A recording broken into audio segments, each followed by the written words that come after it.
صلی علی رسولہ الکریم اما بعد فاعوذ باللہ من الشیطان الرجیم بسم اللہ الرحمن الرحیم۔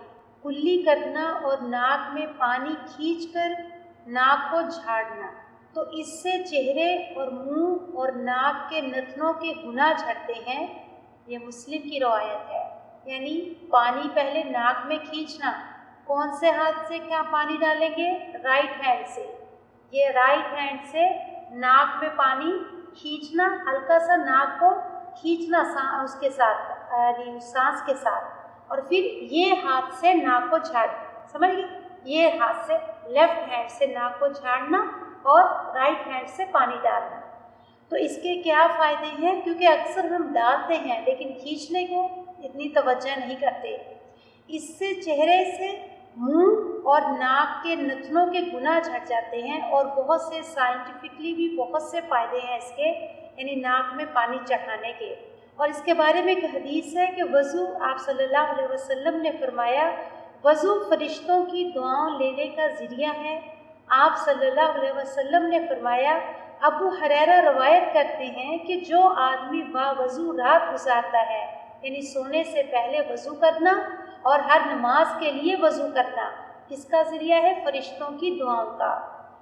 تو جو آدمی باوضو رات گزارتا ہے، ایک فرشتہ اس کے بستر میں رات گزارتا ہے، اور جب وہ بندہ رات کی کسی گھڑی میں بیدار ہوتا ہے تو فرشتہ کہتا ہے، اے اللہ اپنے اس فلاں بندے کو بخش دے کیونکہ اس نے طہارت کی حالت میں رات گزاری ہے۔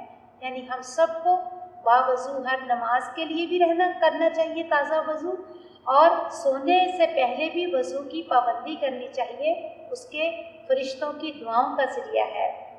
اور ایک اور حدیث ہے آپ صلی اللہ علیہ وسلم سے کہ تکلیف میں وضو کرنا بلندی کا باعث ہے۔ تکلیف میں یعنی انسان مشکل ہے وضو کرنا، لیکن اس کے باوجود بھی وضو کرنا کیا ہے؟ بلندی کا باعث ہے، اللہ اسے بلند کریں گے۔ اب یہ بلندی اللہ دنیا میں بھی عطا کر سکتے ہیں اور یہ آخرت میں بھی، آخرت میں تو ہوگی انشاءاللہ۔ اور ناگواریوں کے باوجود، یعنی نہ چاہتے ہوئے کے باوجود اچھی طرح وضو کرنا، اور پھر مسجد کی طرف جانا، قدم چل کر ایک نماز کے بعد دوسری نماز کا انتظار کرنا، تمہارے لیے کیا ہے؟ شیطان کے لیے وہ کیا ہے؟ اللہ کے نزدیک وہ بلندی کا ذریعہ ہے۔ اور وضو کی وجہ سے ایذاں جو ہیں چمکتے ہیں۔ آپ صلی اللہ علیہ وسلم نے فرمایا، تم میں سے اگر کوئی اپنی چمک بڑھانا چاہتا ہے تو بڑھا لے۔ یعنی وضو سے انسان کے جو پارٹس آف باڈی ہیں یہ چمکتے ہیں۔ اور اگر کوئی، آپ صلی اللہ علیہ وسلم فرماتے ہیں کہ اگر کوئی اپنے جسم کی، اپنے ایذاں کی چمک کو بڑھانا چاہتا ہے تو وہ کیا کرے؟ تو وضو سے بڑھائے، یعنی اچھی طرح سے اپنے جسم کو رگڑ کر وضو، یعنی ہاتھ کو اس طرح ملنا چاہیے، پانی سے زیادہ کیا ہے؟ پانی کم بہائیں لیکن رگڑے زیادہ کہ کوئی حصہ باقی نہ رہے۔ اور پھر انشاءاللہ تعالی یہ ہمارا بار بار ہاتھ پھرانا اچھے طریقے سے، یہ انسان کی چمک کا ذریعہ ہے۔ آج عورتیں کیا کیا کچھ کرتی ہیں اپنے چہرے پر چمک لانے کے لیے، اپنے جسم کو خوبصورت رکھنے کے لیے، لیکن ہمارے حدیث اور ہمارا یعنی قرآن اور ہماری شریعت کے طریقے ایسے ہیں کہ جس سے اللہ تعالیٰ خود بخود مومن بندہ یا بندیوں کو چمک اور نور عطا کرتے ہیں۔ جس طرح سے طویل سجدہ کرنا، سجدے میں زیادہ دعائیں پڑھنا، اور اس سے بھی کیا ہے؟ انسان کے چہرے پر چمک پیدا ہوتی ہے، نورانیت آتی ہے چہرے پر۔ اور اسی طرح سے باوضو رہنا، بار بار وضو کرنا اور اچھی طرح سے وضو کرنا، اس سے بھی چہرے پر رونق آتی ہے، اور ایسے لوگوں کے چہرے ہمیشہ چمکتے بشاش رہتے ہیں، یعنی روشن رہتے ہیں ایسے لوگوں کے چہرے، اللہ سبحانہ و تعالیٰ۔ اور ایک اور حدیث ہے اس کے بارے میں، وضو کے بارے میں، کہ آپ صلی اللہ علیہ وسلم نے فرمایا کہ وضو کی جگہ زیورات پہنایا جائے گا، سبحان اللہ۔ تو ابو حازم روایت کرتے ہیں کہ میں نے آپ صلی اللہ علیہ وسلم کو فرماتے ہوئے سنا ہے کہ مومن کا زیور وہاں تک پہنچے گا جہاں تک اس کا وضو کا پانی، یعنی سبحان اللہ، اللہ سبحانہ و تعالیٰ کتنی انعامات ہیں ان چیزوں پر. بظاہر یہ بہت چھوٹی ہیں، کم ہیں، لیکن یہ کرنی بہت گراں گزرتی ہیں، کیونکہ شیطان نہیں چاہتا کہ مومن یہ اجر حاصل کر لے. اس لیے وہ ہمیشہ ہمیں وسواس ڈالتے رہتا ہے، ابھی تو کیا تھا وضو، ابھی ہے، بس رہنے دو، پانی گرم ہے، کبھی پانی ٹھنڈا ہے، کبھی بس ایسے ہی اب گرم بستر سے کہاں نکلو گی. لیکن یہ حدیثوں کو سن کر ہمیں اس چیز کا خاص دھیان رکھنا چاہیے کہ میری زندگی کی حد تک وضو ہے. جس وقت مجھے موت آ جائے گی کوئی میرا وضو کرے گا، میں اپنا وضو بھی نہیں کر سکوں. تو اس لہٰذا کبھی کسی حالات کے بھی کسی شیطان کے وسوسے میں مت آئیں، اپنے آپ کو ہمیشہ باوضو رکھیں اور ان ساری احادیث کو اپنے مائنڈ میں رکھ کر جب آپ انشاءاللہ عہد کریں گے تو اجر بھی پائیں گے اور انشاءاللہ تعالیٰ پورا فائدہ بھی اٹھا سکیں گے. یعنی جو فرشتوں کی دعائیں اور جو زیورات اللہ نے کہا ہے کہ پہنائے جائیں گے جہاں جہاں تک وضو کا پانی جائے گا، تو انشاءاللہ یہ سارے اجر بھی ملیں گے اور انشاءاللہ فائدے بھی انشاءاللہ تعالیٰ دنیا میں بھی اور آخرت. آیت نمبر 158. انا بے شک الصفا، صفا والمروہ اور مروہ، من شعائر اللہ، اللہ کی نشانیوں میں سے ہیں. شعائر کس کی جمع ہے؟ شعر کی. شین عین را اس کا روٹ ہے، شعراتن اس کا مفرد ہے. یعنی ایسی نشانیاں جس کو دیکھ کر انسان کے اندر شعور پیدا ہو، یعنی اس کا اندر جاگ جائے یا اس کا دل اللہ کی طرف مائل ہو جائے، اس کو شعائر اللہ کہا جاتا ہے. کہ ایسی علامات یا ایسی نشانیاں جن کو دیکھ کر انسان کا اندر شعور پیدا ہو یا اس کا اندر بیدار ہو جائے. فمن پس جو حج کرے، حج کا معنی ہے ہا جیم، جیم اس کا روٹ ہے ارادہ کرنا. فمن حجا پس جو کوئی ارادہ کرے، البیتا بیت اللہ کے گھر کا، او یا اعتمرا یا عمرے کا. اعتمرا کا روٹ کیا ہے؟ عین میم را امرا. اور عمرے کا جو اس کا لفظی معنی ہے وہ کیا ہے؟ آباد کرنا، آباد کرنا. یعنی عمرہ کرنے سے، بار بار جانے سے اللہ کا گھر آباد ہوتا ہے. فلا تو نہیں، اب یہ فا ہے، یہ بھی کیا ہوتا ہے؟ حروف عطف ہے، یعنی کنیکٹنگ ورڈ ہوتا ہے. یہ پچھلے یعنی جو بات ہے پیچھے جو چل رہی ہے بات سنٹینس میں، اس کو آگے جوڑنے کے لیے. فا، الذی، الذین، ثم، یہ جتنے بھی ورڈز ہوتے ہیں اس میں موصولہ کہلاتے ہیں. فلا تو نہیں، جناح کوئی گناہ، جیم نون ہا اس کا روٹ ہے، علیہ اس پر، ان کے یطوفا وہ طواف کرے. طواف کا روٹ طا واو فا ہے جس کا مطلب ہے گھومنا. اور طوفان بھی اسی سے ہے. طوفان بھی کیا ہوتا ہے؟ جب آتا ہے گھما دیتا ہے سب چیزوں کو. یتطوفا وہ طواف کرے، بی ہما ان دونوں کا، ہما ہو یا ہما ہو، دونوں کا مطلب کیا ہوتا ہے؟ دو کے لیے آتا ہے یہ، چاہے زیر کے ساتھ آئے چاہے پیش کے ساتھ آئے. مطلب کیا ہے اس کا؟ دو. تو ان دونوں کا یعنی کس کا؟ صفا مروہ اور اپنا کعبۃ اللہ کا، یعنی وہ جو طواف کرے گا. ومن اور جو کوئی تطوع گھومتا ہے، اب خوشی سے، جو کرے گا خوشی سے. اب تطوع کا روٹ تا واو عین ہے، توعن، یعنی خوشی سے کیا جانے والا کام. ومن تطوع جو کوئی خوشی سے کرے، خیرن کوئی بھی نیکی یا کوئی بھی بھلائی. خیر ہر قسم کی نیکی کے لیے، ہر قسم کی بھلائی کے لیے آتا ہے. فإن اللہ تو بے شک اللہ، شاکرون یعنی قدردان ہے، علیم جاننے والا ہے. اب اس آیت میں جو ہے اللہ سبحانہ و تعالیٰ ابراہیم علیہ السلام کی یعنی جو سنت ہے، جو طریقہ تھا، وہ جو انہوں نے قربانی دی تھی، انہوں نے اور ان کے بیٹے نے اور ان کی بیوی نے، اس قربانی کو دوبارہ سے دہرایا جا رہا ہے. ان کی قربانیوں کو یاد دلایا جا رہا ہے کہ بے شک صفا اور مروہ من شعائر اللہ، اللہ کی نشانیوں میں سے ہیں. اللہ کی نشانیاں ہیں یعنی جن کو دیکھ کر اللہ یاد آتا ہے۔ اب یہ نشانیاں شاعر اللہ کہلاتی ہیں۔ یہ نشانیاں کس طرح سے نشانیاں بنی، شاعر اللہ کس طرح سے بنی، کیا ان کو یہ جو ٹائٹل ہے یہ کس طرح سے ملا؟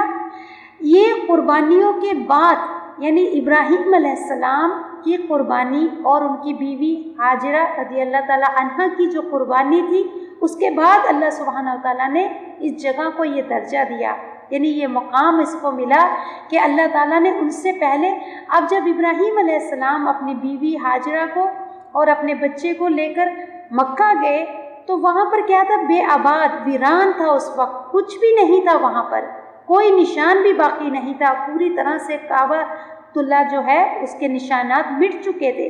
پھر جب جا کے وہاں پر چھوڑا، کوئی آباد انسان، کوئی بستی، کوئی شہر، کچھ آباد نہیں تھا، کوئی لوگ نہیں تھے وہاں پر، یہاں تک کہ جانور بھی نہیں تھے، کیوں؟ پانی نہیں تھا۔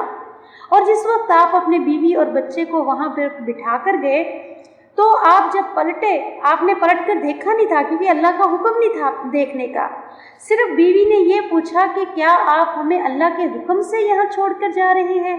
تو آپ نے صرف اپنا سر ہلایا کہ ہاں۔ تو اس نے کہا کہ اللہ ہمیں ضائع نہیں کرے گا۔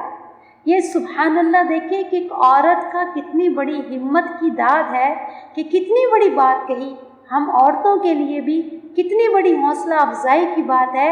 اور دوسری اس میں یہ بھی قربانی ہے کہ اس میں مرد کے ساتھ ساتھ عورت کی قربانی کا بھی ذکر ہے کہ عورتیں بھی دین کے لیے قربانیاں دے سکتی ہیں، دین کے لیے اپنے آپ کو، یعنی وہ اپنے آپ سے کچھ نہ دین کے کام میں وہ بھی حصہ لے سکتی ہیں، دین کے لیے وہ بھی آگے بڑھ سکتی ہیں اگر ان کے اندر بھی شوق ہے، لگن ہے دین کے لیے کچھ کرنے کا، تو اللہ تعالیٰ عورتوں سے بھی کام لیتے ہیں۔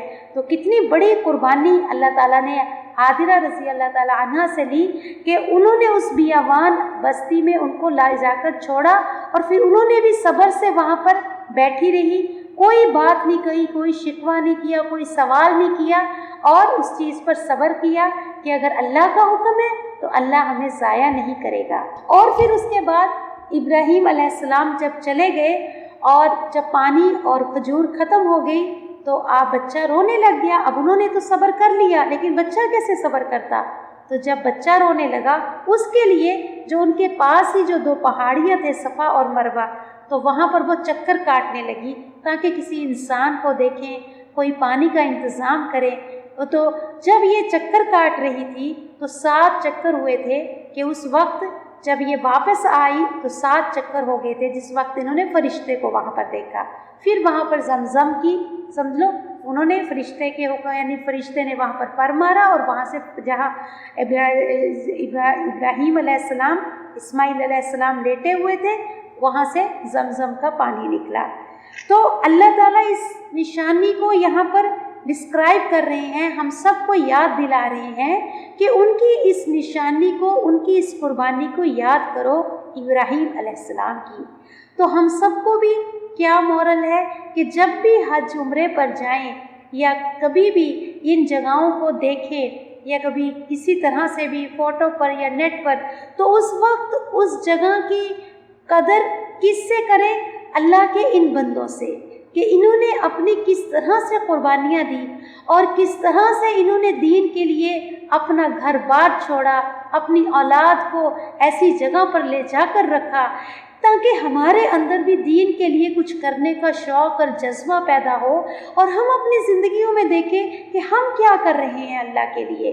ہاں، ہم تو ایک موبائل کا سوئچ آن کر کے کوئی دینی تعلیم سیکھنے کے لیے ہمارے پاس وقت نہیں، کہاں انہوں نے قربانیاں دے دے کے اس دین کی بنیادوں کو کھڑا کیا۔ ہاں، انہوں نے تو قربانیاں دے کر اس دین کی بنیادوں کو مضبوط قائم کیا۔ آج ہم یہ بنیادیں جبکہ قائم ہو چکی ہیں، لیکن ہم اس کو قائم آگے اس کو چلا نہیں سک رہے ہیں۔ اتنے کمزور ہمارے ایمان، ہمارے عقیدے ہو گئے ہیں کہ ہمیں اللہ کی ذات سے کوئی محبت، کوئی دلچسپی نہیں رہی، بس اپنے مطلب، اپنے غرضوں کی تک ہیں۔ تو ان کی قربانیوں کو یاد کرو، ہاں، کس طرح سے انہوں نے قربانیاں دی۔ فمن حج البیت او اعتمر، بس جو کوئی حج کرے یا بیت اللہ کا عمرہ کرے فلا جناح علیہ تو نہیں ہے کوئی گناہ اس پر ان یتطوفا کہ وہ طواف کرے بہما ساتھ ان دونوں کا۔ اب یہاں پر طواف کے لیے کہا جا رہا ہے کہ کعبۃ اللہ کا طواف بھی کرنا ہے اور صفا مروہ کے ساتھ چکر بھی لگانے ہیں۔ کیوں؟ کیونکہ یہ حکم اس وقت دیا جا رہا تھا کہ جب رسول اللہ صلی اللہ علیہ وسلم نے مکہ کو فتح کر لیا، اب جو لوگ اس وقت مسلمان ہو گئے تھے وہ صفا مروہ کا طواف نہیں کرتے تھے۔ کیوں؟ وہ سمجھتے تھے کہ شاید یہ اس کا عمرے کا حصہ نہیں ہے، اور وہ شاید پہلے مشرکوں کا طریقہ تھا، کیونکہ انہوں نے وہاں پر بت رکھے ہوئے تھے، ایک صفا پر ایک مروہ پر، اس لیے وہ اس کو نہیں کرتے تھے، اس حصے کو چھوڑ دیتے تھے، خالی طواف کر لیتے تھے کعبۃ اللہ کا۔ تو اللہ سبحانہ و تعالیٰ یہاں پر ان کو حکم دے رہے ہیں وَمَن تَطَوَّعَ، تو اس میں اللہ سبحانہ و تعالیٰ یہ فرما رہے ہیں تو فلا جناح علیہ تو نہیں ہے کوئی گناہ تم پر، یعنی کوئی گناہ نہیں ان یتطوفا کہ تم طواف کرو بہما ان دونوں کا، وَمَن تَطَوَّعَ خیرا اور جو کوئی خوشی سے کرے گا کوئی بھی نیکی فَإِنَّ اللَّهَ تو بے شک اللہ تعالیٰ شاکر علیم قدردان ہے، جاننے والے ہیں۔ یعنی نیکی کے کام اگر یہی نہیں ہے، حج اور عمرہ ہی نہیں، اس کے علاوہ بھی کوئی بھی شخص جو بھی نیکی اور خیر اور بھلائی کے کام کرے گا اللہ سبحانہ و تعالیٰ اس کی بھی قدر کریں گے۔ یعنی ہر نیکی چاہے وہ بڑی ہو چاہے چھوٹی ہو، حج اور عمرہ تو بہت بڑے بڑے نیکیوں کے کام ہیں، لیکن اب ہر انسان تو یہ نیکی نہیں کما سکتا نا۔ اگر کوئی نہیں یہ نیکی کما سکتا اور اگر وہ اپنے گھر میں بیٹھ کر بھی کوئی بھی نیکی کے کام کرتا ہے، کوئی بھی اللہ کی رضا کے کام کرتا ہے، تو اللہ کسی کے بھی اجر کو ضائع نہیں کرتے۔ ان بے شک الذین وہ لوگ یکتمون جو چھپاتے ہیں، کاف تا میم اس کا روٹ ہے، ماں جو انزلنا نازل کیا ہم نے، من البینات روشن نشانیوں میں سے، بینات بیان کی جمع ہے، با یا نون اس کا روٹ ہے، اور یہ پلورل ہے، بینات پلورل ہے، والہدا اور ہدایت میں سے۔ بینات کہتے ہیں بیان کرنا، یعنی کھول کھول کر اچھی طرح سے بیان کرنا، بیان یعنی بین کہلاتا ہے۔ والہدا اور ہدایت میں سے، میم بعد اس کے بعد، ماں جو بیناہ بیان کر دیا ہم نے اس کو۔ یہ میں نے بتایا تھا نا کہ نون جب مشدد کے ساتھ آتا ہے اس کا معنی کیا بنتا ہے، یعنی حکم میں شدت پیدا ہو جاتی ہے، اس بات میں شدت کے لیے لازم ضروری۔ بیناہ جب بیان کر دیا اس کو اللہ نے، للناس لوگوں کے لیے، فی الکتاب کتاب میں، اولئک یہ وہی لوگ ہیں، یلعنہم اللہ لعنت کرتا ہے ان پر اللہ۔ یلعنو کا روٹ کیا ہے؟ لام عین نون، لان سے ہے، لعنت کا مطلب ہے رحمت سے دوری، تو لعنت کا مطلب نیکی کے کاموں سے دوری اور اللہ کی رحمت سے دوری۔ اولئک یہ وہی لوگ ہیں، یلعنہم اللہ لعنت کرتا ہے اللہ، ویلعنہم اور لعنت کرتے ہیں اللاعنون لعنت کرنے والے، یعنی لاعنون میں کون لوگ آتے ہیں؟ فرشتے اور تمام انسان۔ کا روٹ بھی لام عین نون ہے، لعن، اور جو لعین ہے یہ مفرد ہے، یہ سنگل ہے، لاعنون جمع ہے اس کی، پلورل ہے۔ اب اس آیت میں اللہ سبحانہ و تعالی بنی اسرائیل سے بھی خطاب ہے اور تمام لوگوں سے بھی جو علم کو جان کر پھر اس کو آگے بیان نہیں کرتے، کہ جن کے پاس علم ہو اور پھر اس علم کو وہ آگے لوگوں تک پہنچاتے نہیں، جبکہ آس پاس لوگ لا علم بیٹھے ہوں یا جن کو پتہ نہ ہو تو ان کو نہ بتائیں، نہ ان کا تزکیہ کریں اور نہ ہی ان کو کچھ بتائیں۔ تو ان تمام لوگوں سے علم، چاہے وہ عالم ہیں، جو بھی عالم ہیں، یا تمام لوگ جن کے پاس کوئی بھی علم کا میں سے کوئی حصہ ہو، کچھ جانتے ہوں اور پھر وہ لوگوں کو بتائے نہ۔ اس کے بارے میں ایک حدیث بھی ہے، یعنی علم کی فضیلت بتائی گئی ہے اصل میں اس آیت میں، کہ علم اور علم کے حاصل کرنا اور حاصل کرنے والے لوگ اللہ کے لیے کتنے اہم ہیں۔ سیدنا ابو حمام رضی اللہ تعالی عنہ سے روایت ہے کہ آپ صلی اللہ علیہ وسلم نے فرمایا عبادت گزار پر عالم کی فضیلت ایسی ہے، یعنی ایک شخص خالی عبادت کرتا ہے اور ایک شخص علم سیکھتا ہے، تو دونوں کا ڈفرنس کیا بتایا آپ صلی اللہ علیہ وسلم نے کہ عبادت گزار پر عالم کی فضیلت ایسی ہے جیسے میری فضیلت تم میں سے کسی ادنا آدمی پر۔ اتنی بڑی فضیلت ہے علم حاصل کرنے والوں بنسبت اس کے جو صرف اپنی انڈیویجول عبادت کریں اور آگے کسی کو سمجھائے نہ، آگے کسی کو بتائے نہ، تو اس کو عالم کہتے ہیں نا، کہ جو جاننے والا۔ عالم کون ہوتا ہے؟ جاننے والا، یا جو جاننے کی کوشش کرتا ہے، علم سیکھنے والا، وہ عالم ہے۔ ہر انسان کہ اگر جس کے پاس جو علم سیکھنے کی کوشش کر رہا ہے، سیکھ رہا ہے، یا جو بھی اس کے پاس علم آ گیا وہ کیا ہو گیا؟ عالم ہو گیا۔ تو آپ صلی اللہ علیہ وسلم نے فرمایا کہ عبادت گزار پر عالم کی فضیلت ایسی ہے جیسے میری فضیلت تم میں سے کسی ادنا آدمی پر، یعنی علم سیکھنے والوں کا اتنا بڑا مقام ہے اللہ کے نزدیک۔ اور ایک اور حدیث ہے، آپ صلی اللہ علیہ وسلم نے فرمایا اللہ تعالیٰ اس کے فرشتے اور اس کی زمین و آسمان کے بیچ رہنے والی تمام مخلوق، حتیٰ کہ چیونٹیاں اپنی بل میں اور مچھلیاں پانی میں، اس شخص کے لیے رحمت کی دعائیں کرتی ہیں۔ کس کے لیے؟ جو لوگوں کو بھلائی سکھاتا ہے، جو لوگوں کو دین سکھاتا ہے، لوگوں کو بھلائی سکھاتا ہے، اس کے لیے اللہ تعالیٰ اور پھر فرشتے اور ہر چیز زمین و آسمان کی اس کے لیے کیا کرتی ہے؟ دعائیں۔ یعنی علم اور علم کے جاننے والوں کی اتنی اہمیت ہے اللہ کے نزدیک، اور ہم کتنے خود غرض ہیں کہ آس پاس ہمارے کتنے لوگ بیٹھے ہوئے ہیں اور ہم اس کو دیتے نہیں۔ کیا یوم الحساب کے دن یہ سب لوگ ہم سے پوچھیں گے نہیں کہ یا اللہ، کوئی کہتا ہے میں نے یہ کورس کر لیا، کوئی کہتا ہے میں نے یہ کورس کر لیا، کوئی کہتا ہے میں نے سورۃ بقرہ پڑھ لی، کوئی کہتا ہے اتنے سپارے یہ تو میں نے کیے ہوئے ہیں۔ لیکن میں یہ سوال کرتی ہوں ہر ایک سے، عالم کون ہے؟ جو بھی قرآن کا کوئی حصہ جس کو یاد ہو، یا جس کو پڑھا ہو، یا جس کے علم میں ہو، یا وہ عمل کر رہا ہو، وہ ہر شخص عالم ہے۔ اب اس کا فرض بنتا ہے کہ وہ اس علم کو آگے پہنچائے۔ اب جیسے آپ نے یہ دعائیں یاد کر لی، آپ نے ایک علم کا حصہ حاصل کر لیا، تو ہم سب کا یہ فرض بنتا ہے، ہم چین نہیں لے سکتے جب تک کہ اس کو آگے نہ پہنچا دے۔ جہاں تک بھی، جہاں بیٹھے، جہاں جائیں، اب کوشش کیا کریں کہ اس کو ہم آگے لوگوں تک پہنچا دیں۔ اب کوئی سنتا ہے سنے، کوئی کان دھرتا ہے دھرے، کوئی عمل کرتا ہے کرے۔ اللہ تعالیٰ اس کا سوال نہیں کرنے والے ہم سے۔ اللہ کیا سوال کریں گے کہ میرے بندے تک تمہارے پاس یہ علم تھا، تمہارے پاس یہ انفارمیشن تھی، تم نے اس کو میرے آگے بندے تک پہنچایا کہ نہیں؟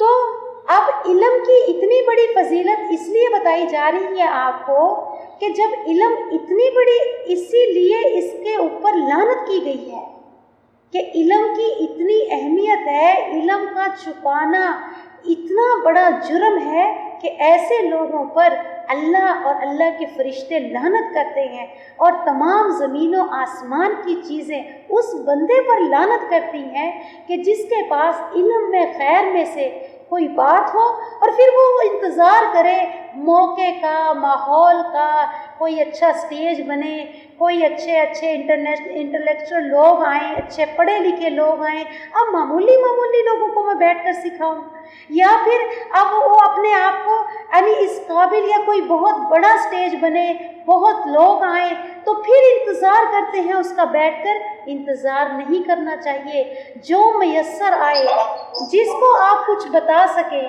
جو بھی آپ کے دائرے میں ہو اس کو پہنچا دیں۔ اور ابو دردہ سے روایت ہے کہ حضرت ابو دردہ رضی اللہ تعالیٰ عنہ سے روایت ہے کہ آپ صلی اللہ علیہ وسلم کو فرماتے سنا، جو شخص ایسے رستے پر چلے یعنی علم کی تلاش میں، تو اللہ اس کے لیے جنت کے راستے آسان کر دیتے ہیں۔ یعنی جو دن یعنی سیکھنے کے لیے نکلے اپنے گھر سے، تو اللہ اس کے لیے جنت کے راستے آسان کر دیتے ہیں، اور فرشتے طالب علم کے لیے پر بچھا دیتے ہیں۔ ایک جگہ ہے کہ اس کے ادب میں بیٹھ جاتے ہیں، پر بچھا کر بیٹھ جاتے ہیں اس کے ادب میں، یعنی جھک جاتے ہیں۔